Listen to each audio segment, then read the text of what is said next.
Hey, what's up? This is Diesel, and today we're going to talk about, in my opinion, the top 15 most worst moments and instances in pro wrestling history.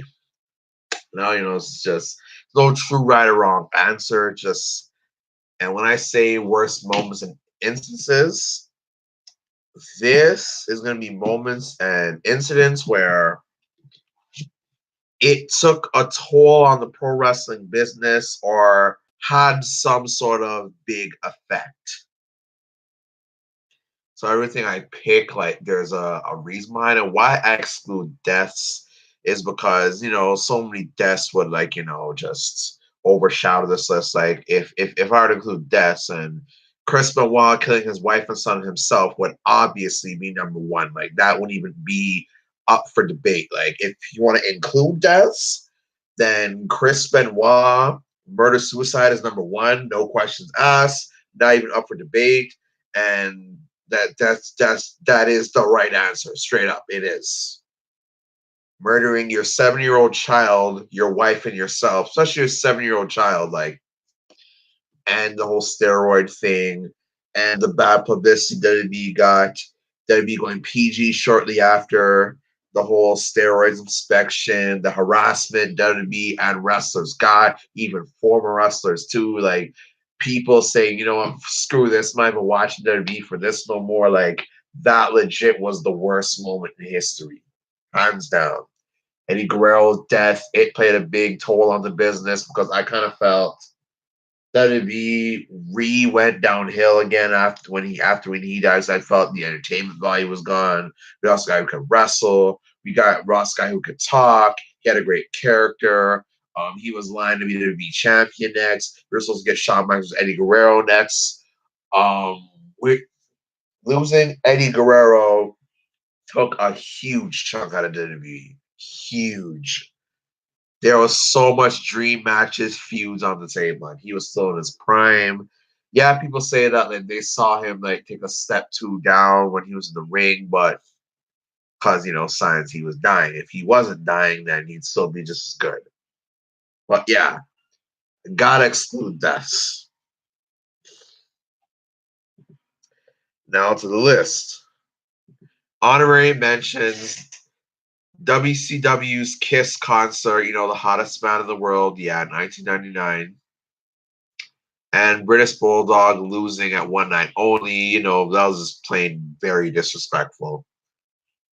And, Shawn Michaels, pulling his creative powers and Kiss just showing like, WCW, like they're not in a good place right now. Now on to the official top 15 list. Coming at number 15, Triple H's racist promo towards Booker T. This was just disrespect at its finest, saying, somebody like you, people like you, entertain me, make me laugh, throwing money at him. Like he's like, one of the entertaining coons. Like, give me a little dance, boy, with your nappy hair. It's just plain disrespectful. And just let it be Triple H and Vince just telling the entire world, we can do whatever the fuck we want. Straight. Coming at number 14, Bobo Brazil not winning an official world title. So what was bad about this is the first WWE champion or world champion, whatever, NWA, WWE, didn't matter. That should have been Bobo Brazil, no questions asked. He had it all, the size, the charisma, fans loved him. Like he won it from Buddy Rogers, but it wasn't official. Like that should have went down in history as he was the first black world champion. And a moment was taken away from us. Coming in at number 13, Daniel Bryan losing the 2015 Royal Rumble. Yeah, this was the beginning of the end for people just more and more stop watching. Look at Raw and SmackDown's ratings, all-time lows. This caused Roman Reigns to get booed up until he announced he has leukemia. This really hurt Roman Reigns' character. This made Seth Rollins, the heel, get more cheered. I felt had Daniel Bryan won the Royal Rumble and Seth Rollins cashed in on him, you could have got a great heel of Seth Rollins who'd have been booed nonstop. Roman Reigns, he could have won the Money in the Bank, cashed in and got massively cheered. They shouldn't even put him in the Royal Rumble at all. But nope, they ruined all that, just made Reigns more and more and more and more and more hated. They could have got Seth more and more and more over as a heel, as in like, more like legit boos, get actual heel heat. And Rollins heel versus Roman Reigns babyface. They could have easily got Reigns to be a great babyface and Rollins to be a great heel, but nope, they screwed all that up. And WWE was never the same after this. Coming in at number 12, Bret Hart's concussion situation in 1999. See, there's a reason I called it concussion situation and not Goldberg's kick to his head. See, yeah, Goldberg kicked him in his head and it was not on purpose. No, I do not think Goldberg meant to hit him right in the face. And no, Goldberg probably did not know how bad Bret Hart's situation was. Bret Hart did not know how bad Bret Hart's situation was. Landed on his head, and then after that, you can wrestle a few matches and retired. If Bret Hart knew how bad it was, he would have retired that night or not wrestled at all. But yeah, unfortunately, Bret Hart was like forced to retire after this. It's so sad that we couldn't see Bret Hart come back one day and face, like Kurt Angle, Benoit, Shelton Benjamin, Shawn Michaels again, Vince McMahon for the first time in the early 2000s while Bret Hart was still good, not now after, 2 strokes. And then WCW, had a push ready for him in 2000, but that had to end early, unfortunately. And we missed out on a lot. I'm not saying Bret Hart would have wrestled for like 10 more years, but I felt you could have got a nice part-time run out of him if he came back to the early 2000, face McMahon, Kurt Angle, Benoit, maybe Lesnar. Honestly, go to SmackDown and have a good couple. Maybe have a short stint at Raw, Shawn Michaels, Triple H, Chris Jericho, Edge Christian. We had a good part-time run, but nope. That concussion put our rest to all that. Coming in number 11, David Arquette winning the WCW title. This just represented WCW is now officially a joke. WWE is nothing to worry about. These people aren't serious. This company officially is a 100% joke. This is the nail in the coffin to show WCW is dead. And by the time they're starting to recover in the late 2000s, keyword late, because, too late. WCW went under a couple months later. This shit all over the big gold belt. Ric Flair, Dusty Rhodes, Sting, Goldberg, and now this.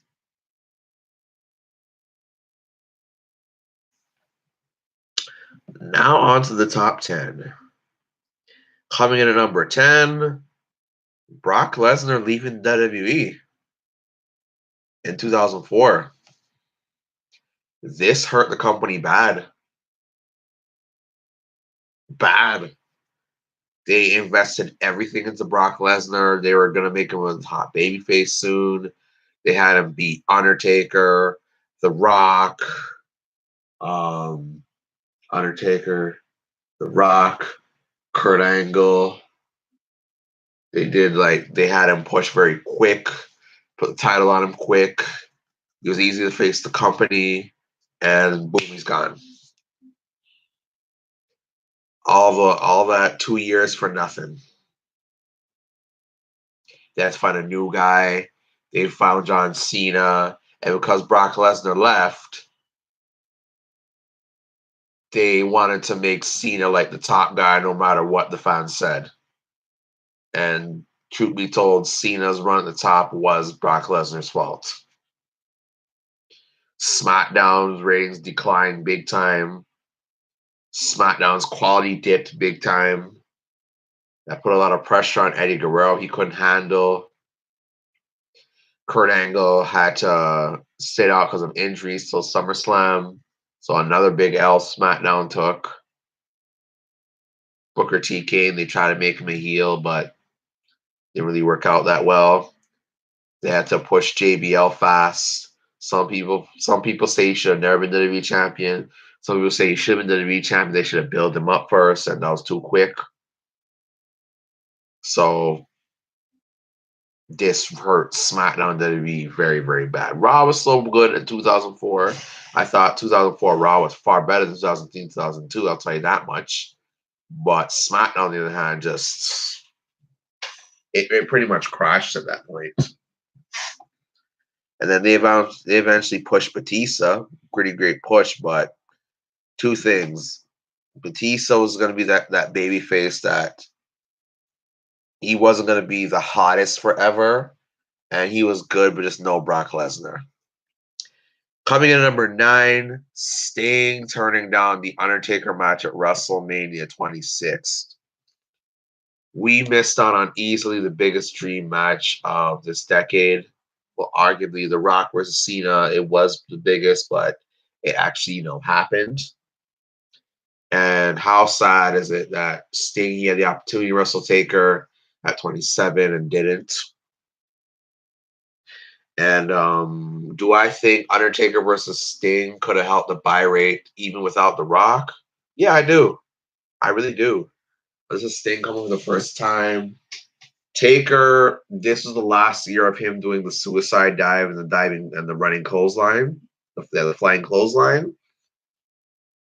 And Taker went downhill in the ring in his ring work ever since. I mean, yeah, the Hell in a Cell match is a 5-star match, but that was because it's a gimmick match. And, he shaved off his hair or whatever. But, yeah.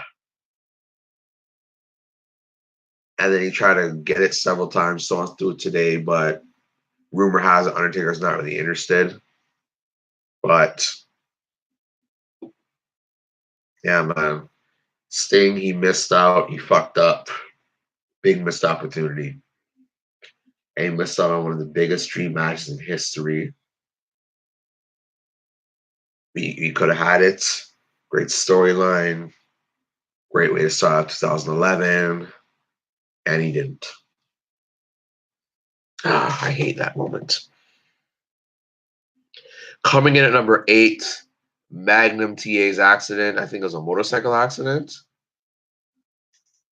He was about to get a big push. He was going to beat Ric Flair at Starrcade 86. He was getting over. Rumor has it that WWE kind of wanted to sign him. He forget that actor he looked like, but the women liked him. And to be honest, feeling him the whole 4 Horsemen versus Dusty Rhodes, and he was geared up to be the next top babyface.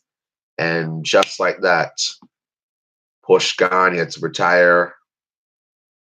Just so sad that a man like that who had everything in his court, it all got taken away in an accident. Then it put in Nikita Koloff. Just so sad for the dude. That accident messed all that up. Coming in at number 7, Hulk Hogan versus Ric Flair. Not happening at WrestleMania 8. At that point, that was easily the biggest dream match in history. And it didn't happen at WrestleMania. We finally get Ric Flair, and truthfully, they got him like by accident because it's like the whole stupid situation with what's that idiot's name again? Jim Herd. Made Ric Flair to say, "Screw this, I'm out of here." And when you really look at it, if Jim Herd was never at WCW, Flair would have still been there until closing.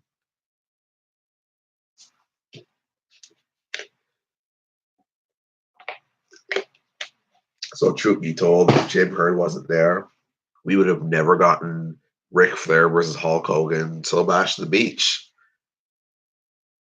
WWE had the opportunity to make that to make that their WrestleMania main event and didn't. Do I think this would have sold big time? Absolutely. Would it have beaten Hulk Hogan versus Randy Savage at WrestleMania 5? That remains a mystery. I definitely think it would have beat Hulk Hogan versus Ultimate Warrior. I think so. But now we'll never know. The whole steroid scandal at the time, they didn't do that thing where, because it sucks that, like, if they knew what they're going to do in the future, they could have easily just had Hogan just like retire as champion and just have the belt vacated. But at the same time, we don't want to do that with Hulk Hogan of all people.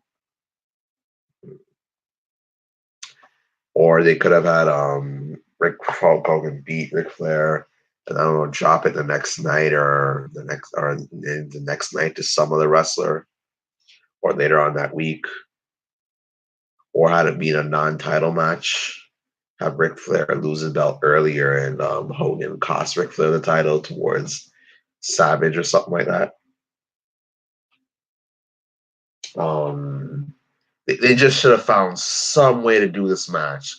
Even with the whole steroid scandal, they could have found some way to do this match.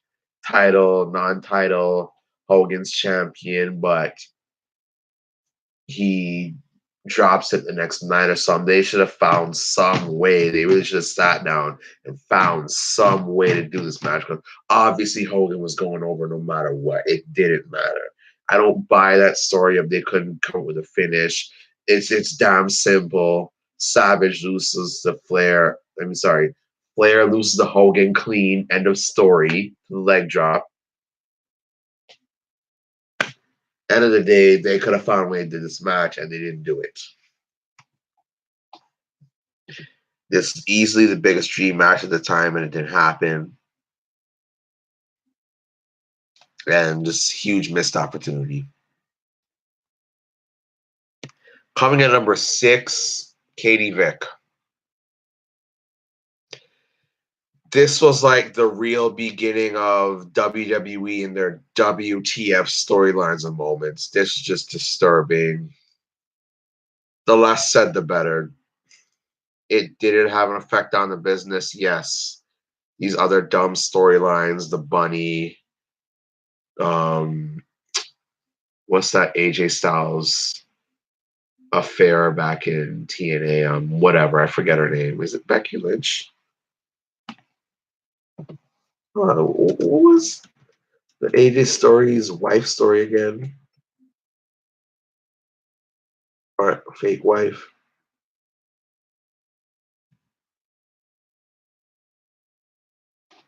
So again.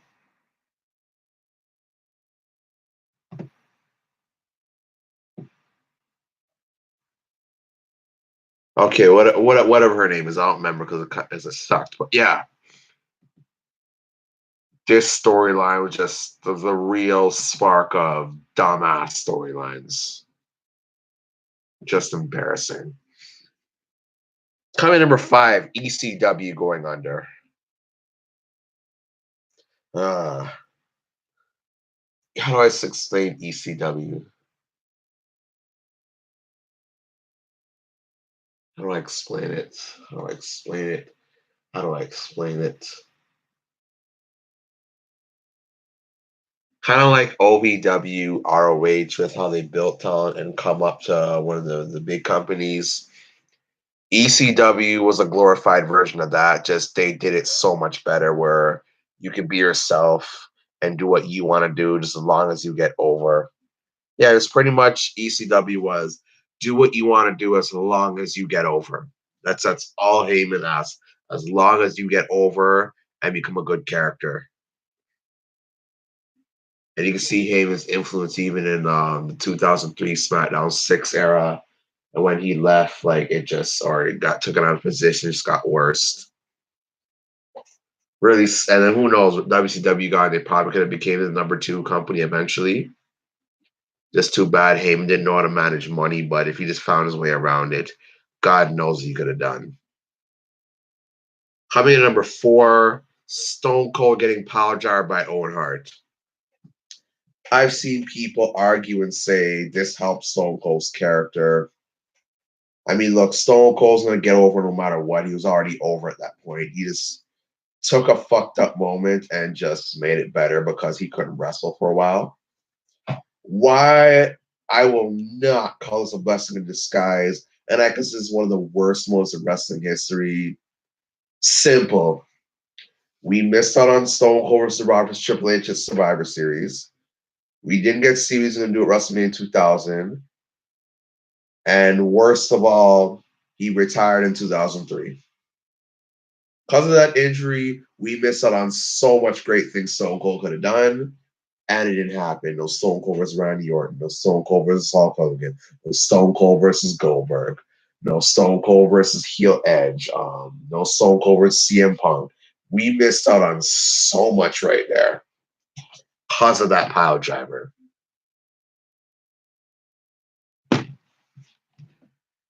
So no, that was no blessing in disguise. That we missed out on so much great things with Stone Colds. And worst of all, no Stone Cold versus Brock Lesnar. Coming in number 3, The Rock leaving for Hollywood. We already lose Stone Cold, and now we're going to lose The Rock. The number one reason anybody has ever told me they stopped watching WWE back then, because Rock and Stone Cold left.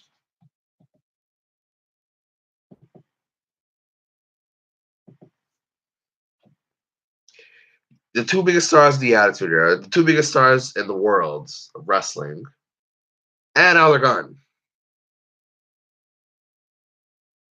And you expect WWE just to recover like nothing? I mean, picture back in the early 90s, let's say, picture back in 1991, both Ric Flair and Hulk Hogan gone. And tell me that wouldn't hurt the business massive. And then look at The Rock versus Austin leaving. Yeah, sure, Shawn came back. Yeah, sure, Hogan came back. Yeah, sure, Brock was the next big thing. But the two biggest wrestlers in the world, and now they're gone.